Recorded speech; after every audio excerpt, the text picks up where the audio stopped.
کچھ لوگ جنگلی جھاڑیوں کی طرح ہوتے ہیں، ان سے الجھنے کی بجائے بچ کر نکلنے میں ہی بھلائی ہوتی ہے۔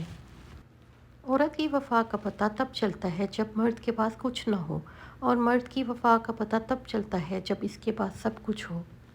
بعض دفعہ بھرپور خوشی حاصل کرنے کے لیے ایک آدھ نکتے کا فرق رہتا ہے کہ آپ دو اچھے الفاظ بول کر سارے اختلافات ختم کر سکتے ہیں۔ بیٹیاں اس لیے بھی خاص ہوتی ہیں کہ آپ بیٹی کو بیٹا بھی کہہ سکتے ہیں، لیکن کبھی بھی بیٹے کو بیٹی نہیں کہہ سکتے۔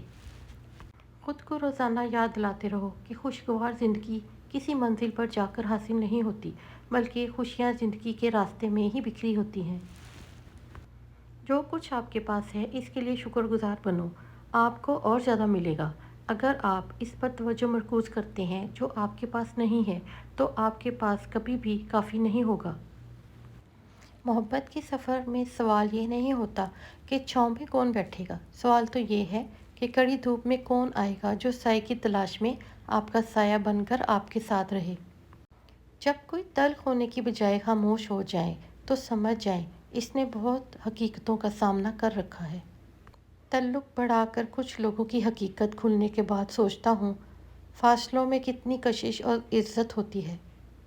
زندگی میں اچھے برے دو طرح کے لوگوں سے ہمارا واسطہ پڑتا ہے۔ اچھے لوگ ہماری طاقت بن جاتے ہیں اور برے لوگ ہمیں اور مضبوط بناتے ہیں۔ جنہیں ہمارے ساتھ کی ضرورت ہوتی ہے وہ ہماری بڑی سے بڑی غلطی کو معاف کر دیتے ہیں، اور جو ہم سے بیزار ہوتے ہیں وہ چھوٹی سی بات پر ہی ہاتھ چھڑا لیتے ہیں۔ انسان کا سب سے اچھا دوست اس کا ضمیر ہے، جو اچھی بات پر شاباش اور بری بات پر ملامت کرتا ہے۔ تہذیب سکھاتی ہے جینے کا سلیقہ، تعلیم سے جاہل کی جہالت نہیں جاتی۔